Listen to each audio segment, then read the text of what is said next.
2 milliards d'individus pourront observer cet astéroïde, Apophis, haut comme un gratte-ciel, passer près de la Terre à une distance inférieure à celle de nombreux satellites. L'événement est prévu pour avril 2029. Un objet de cette taille ne s'approche ainsi de notre planète qu'une fois tous les 7500 ans. Ce phénomène est lié à un visiteur interstellaire singulier nommé 3I Atlas, qui a récemment ébranlé certaines certitudes scientifiques. Voici pourquoi. Le système Atlas, abréviation de Astéroïde terrestrial Impact, Last Alert System, inspecte le ciel chaque nuit afin de détecter d'éventuelles menaces pour la Terre. Lorsqu'il a repéré 3I Atlas en 2025, l'objet n'apparaissait que comme une faible trace dans les relevés télescopiques, aisément négligé tant le ciel regorge de débris inoffensifs. Mais après calcul de sa vitesse et de sa trajectoire, les chercheurs ont constaté une anomalie. Contrairement à la plupart des comètes et astéroïdes, il n'était pas lié gravitationnellement au Soleil. D'ordinaire, les corps célestes suivent des courbes régulières dictées par la gravité et le rayonnement solaire. La chaleur transforme la glace en gaz, lequel s'échappe, j'en sais quelque chose, et modifie légèrement la trajectoire, à la manière d'une fuite poussant lentement un ballon. Or 3I Atlas ne s'est pas contenté d'une dérive subtile. Son mouvement a brusquement varié. Son accélération ne correspondait pas au modèle thermique connu. Il avançait trop vite sur une trajectoire révélant une origine interstellaire, donc extérieure à notre système. Sa direction évoluait de façon discrète mais continue, signe que nos modèles restaient incomplets. Les chercheurs en ont déduit que sa structure devait être atypique, semblable à un amas fragile de débris libérant du gaz depuis des poches imprévues.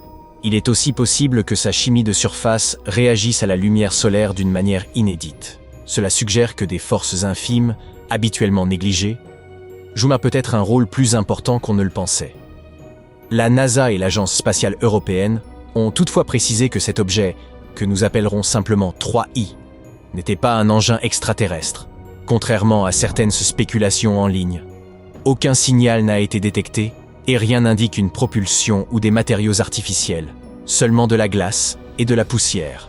Personne ne redoutait un impact avec la Terre, mais l'incertitude portait sur la prévision de son comportement. Or, la sécurité spatiale repose sur la capacité à anticiper les positions futures des objets, à court comme à long terme. 3I a ainsi montré que même de petits corps peuvent défier les modèles et se comporter de façon imprévisible. Et cette compréhension s'avère essentielle pour anticiper le comportement de notre objet vedette du jour, l'astéroïde Apophis. Son nom provient d'une divinité égyptienne du chaos, ce qui n'est guère rassurant. Cet objet passera à moins de 32 000 km de la Terre. Cela peut sembler négligeable, mais cette distance est inférieure à celle de nombreux satellites dédiés à la météo et aux communications.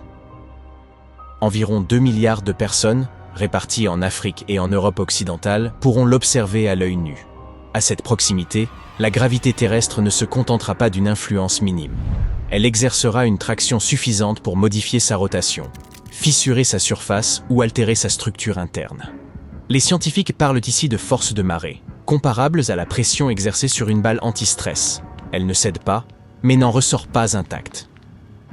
Avant l'étude approfondie d'Atlas, Apophis semblait maîtrisable et son orbite relativement stable, son passage rapproché étant envisagé comme un événement sous contrôle.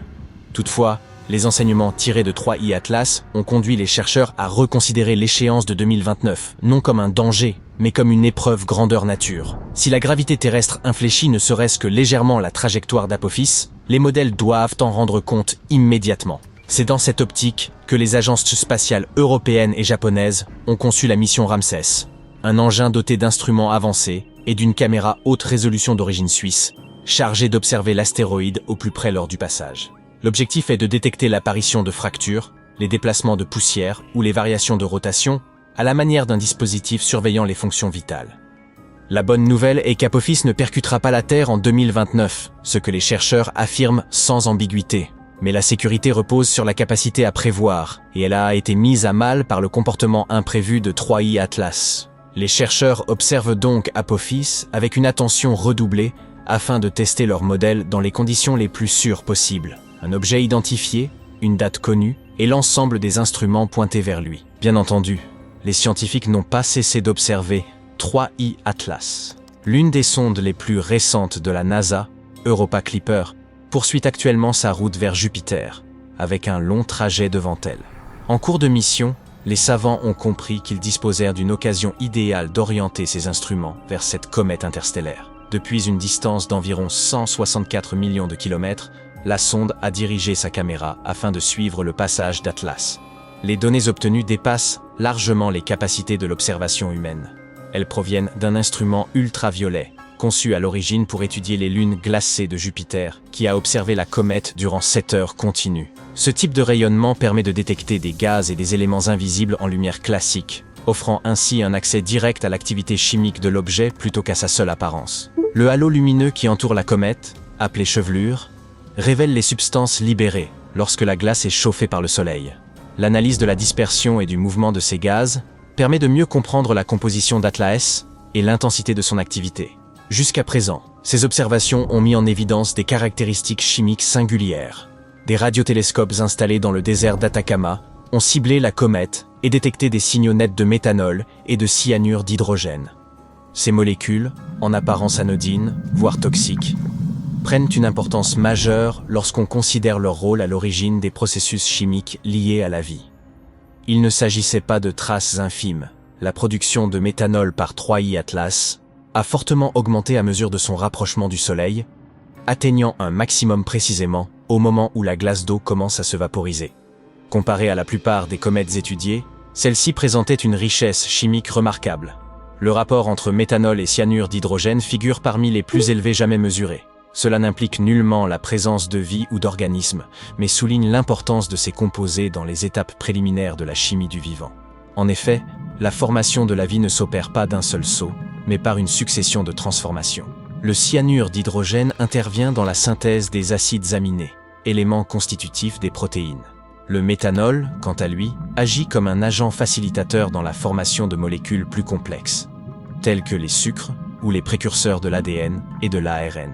Sur Atlas, il représentait environ 8% de la vapeur émise, soit près de 4 fois la proportion habituellement observée dans les comètes de notre système solaire. Un autre point remarquable concerne l'origine de ces composants essentiels à la vie. Atlas s'est formé autour d'une étoile étrangère, au sein d'un système planétaire distinct, dans des conditions qui nous échappent encore largement. Pourtant, il transporte une base chimique comparable à celle dont dépend la vie terrestre. Cette observation rejoint une hypothèse ancienne. Comètes et astéroïdes pourraient agir comme des vecteurs, disséminant eau et molécules organiques à la surface de planètes en formation. Ainsi, la Terre n'aurait peut-être pas élaboré seule sa chimie, mais en aurait hérité en partie. Avant Atlas, seuls 2 visiteurs interstellaires avaient été confirmés. Oumuamua en 2017 et 2I Borisov en 2019. Oumuamua a profondément intrigué car il ne présentait pas les caractéristiques habituelles d'une comète. Absence de queue visible, accélération atypique et forme allongée évoquant un cigare, ce qui a alimenté de nombreuses spéculations. À l'inverse, Borisov s'est révélé beaucoup plus conventionnel. Il a développé une chevelure, émis du gaz et traversé le système solaire sans comportement inattendu. Certains redoutaient un impact ou des perturbations orbitales, mais son passage s'est déroulé sans incident, presque banal. Il a ainsi conforté l'idée que les objets interstellaires pouvaient rester prévisibles. Atlas, en revanche, a remis en cause cette assurance, en révélant que ces corps peuvent déjouer les modèles sans pour autant représenter une menace directe. Apophis apparaît désormais comme un test grandeur nature. Les scientifiques savent qu'il ne présente aucun danger immédiat, mais les exemples d'objets interstellaires soulignent l'ampleur de ce qui nous échappe encore. L'espace obéit à des règles largement méconnues, se montre hostile à la vie humaine et ne prévient jamais de ses surprises. Mieux le comprendre devient donc essentiel afin d'anticiper ces phénomènes imprévus et s'y préparer avec davantage de précision.